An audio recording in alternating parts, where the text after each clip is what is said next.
ప్రపంచ గతిని మార్చేలా G20 సదస్సులో కీలక ప్రతిపాదనలు చేశారు ప్రధానమంత్రి మోడీ. దక్షిణాఫ్రికా జోహన్స్బర్గ్లో 3 రోజుల పాటు జరిగే G20 శిఖరాగ్ర సమావేశంలో పాల్గొన్న మోడీ ప్రపంచ అభివృద్ధి ప్రమాణాలపై పునరాలోచన చేయాల్సిన అవసరం ఉందని అన్నారు.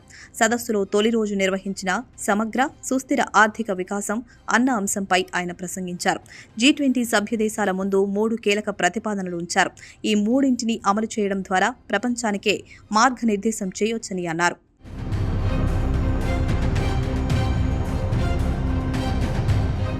మోడీ ప్రకటించిన 3 కీలక ప్రతిపాదనల్లో మొదటిది గ్లోబల్ ట్రెడిషనల్ నాలెడ్జ్ రిపోజిటరీ, అంటే ప్రపంచ సంప్రదాయ జ్ఞాన భాండాగారం.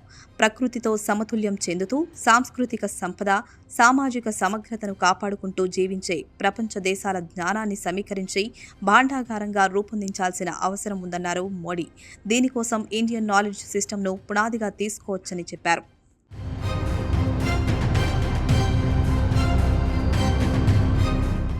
G20 ఆఫ్రికా స్కిల్స్ మల్టీప్లేయర్ పేరుతో రెండో ప్రతిపాదన చేశారు పీఎం మోడీ.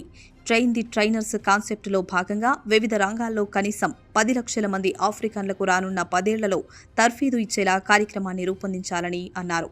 ఇలా శిక్షణ పొందిన వాళ్లు కొన్ని లక్షల మందికి మార్గనిర్దేశం చేసేలా ప్రణాళికలు ఉండాలని అన్నారు మోడీ.